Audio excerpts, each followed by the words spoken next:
Joining me now is Tennessee Senator Bill Hagerty, a member of the Senate Banking, Foreign Relations, and Appropriations Committees. Senator, it's great to see you this morning. Thanks so much for being here. It's good to be with you, as always.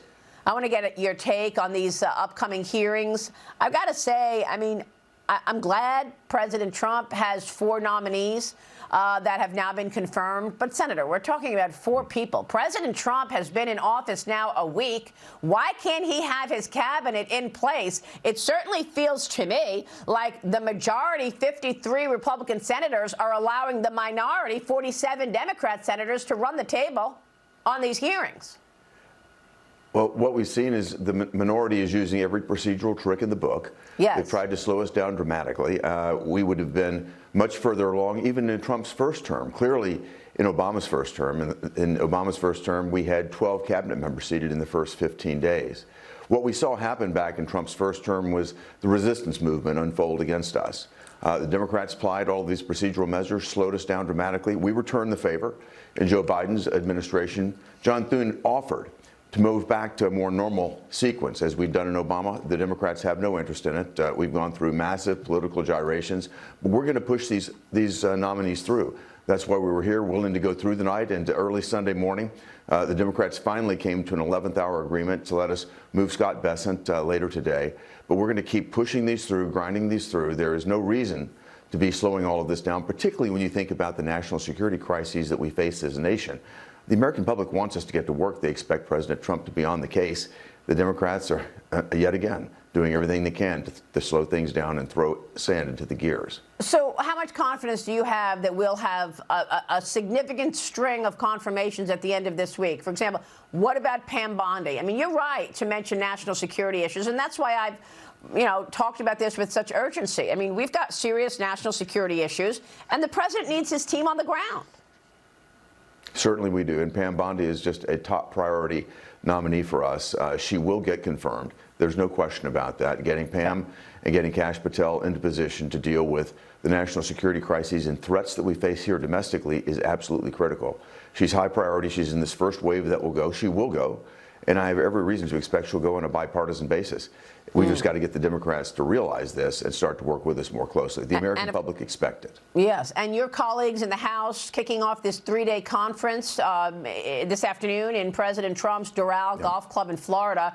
Committee chairs set to hold several reconciliation meetings on how to pass and execute the agenda into one bill. But President Trump also signed an executive order giving him more control over California's water. After touring the wildfire damage in the area with the First Lady on Friday, he urged officials to release the water to Los Angeles. Now you're discussing whether wildfire and a raise in the salt cap should be added to the reconciliation bill. How do you see this playing out, Senator? I think all of these are possibilities. What we need to do is get as many things accomplished as quickly as we possibly can. Look, the situation in Florida is urgent.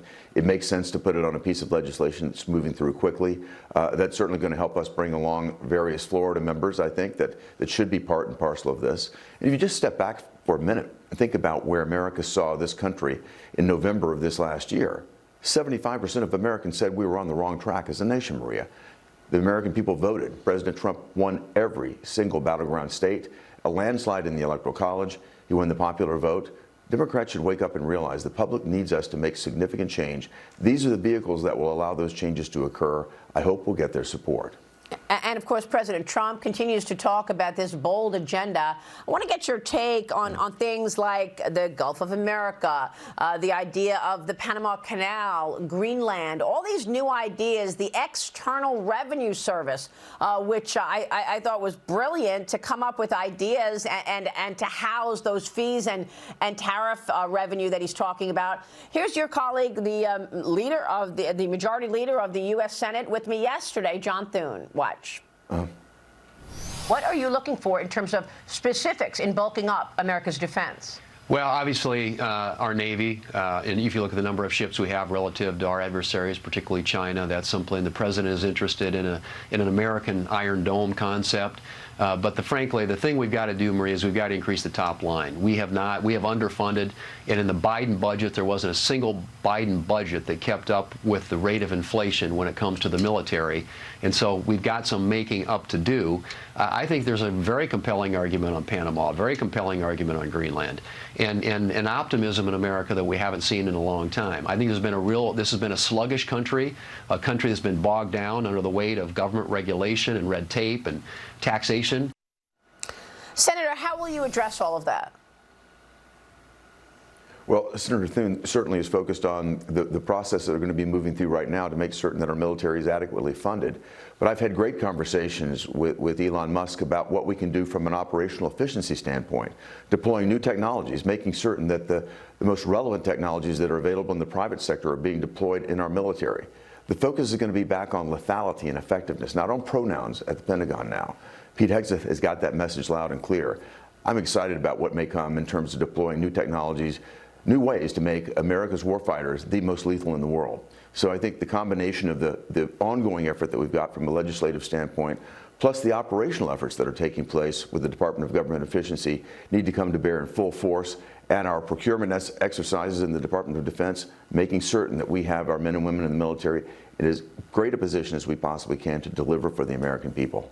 So what kind of offsets do you want to see in order to get all of this done? I mean, you know, it's interesting to take a look at China in particular, given that is the adversary that you all have talked about and talk about every day. Would Scott Bessent support capital market sanctions against Chinese corporate bad actors who are, you know, who are trading on our U.S. exchanges today, enabling Americans to fund their expansion and their growth, even though this is the #1 adversary of America? What else can be done regarding China, Senator? I think there's so much that can be done regarding China accessing our capital markets, Maria. One of my pet peeves is allowing Chinese companies that have golden share arrangements to list on our capital markets. You know what golden share is. That's a minority stake that the Chinese government, the CCP, has control of that can actually be a veto for any corporate action that one might take. They have this control over ByteDance. They have this sort of control over Tencent. It's amazing that these companies are allowed to list here. The American public does not understand the extent of control that the Chinese Communist Party has over their champion industries, yet they're allowed to come here, take capital from our markets, the most efficient capital markets in the world, in a situation that is entirely unfair when you think about it from a corporate governance standpoint. There are many ways I think that Scott Bessent can look at these critical issues and I hope address them very quickly. And are you expecting the debt ceiling issue to be on the table in March? Is that in that funding bill, deadline March 14th? How do you address the debt that we talk about so much, where you've got actually the interest rising so much more than some of our major priorities like defense, like children? Yeah, President Trump wants the debt ceiling dealt with as quickly as possible. In the past, it's always been used by the Democrats as a cudgel to force actually more spending. We could deal with this in a number of fashions, perhaps dealing with it alongside disaster relief for California or others, but we need to deal with it right up front, quickly and effectively, and not let this become an issue or a hurdle to get larger things accomplished. Senator, we're watching your work closely. We so appreciate your time and leadership. Thank you, sir. Thank you.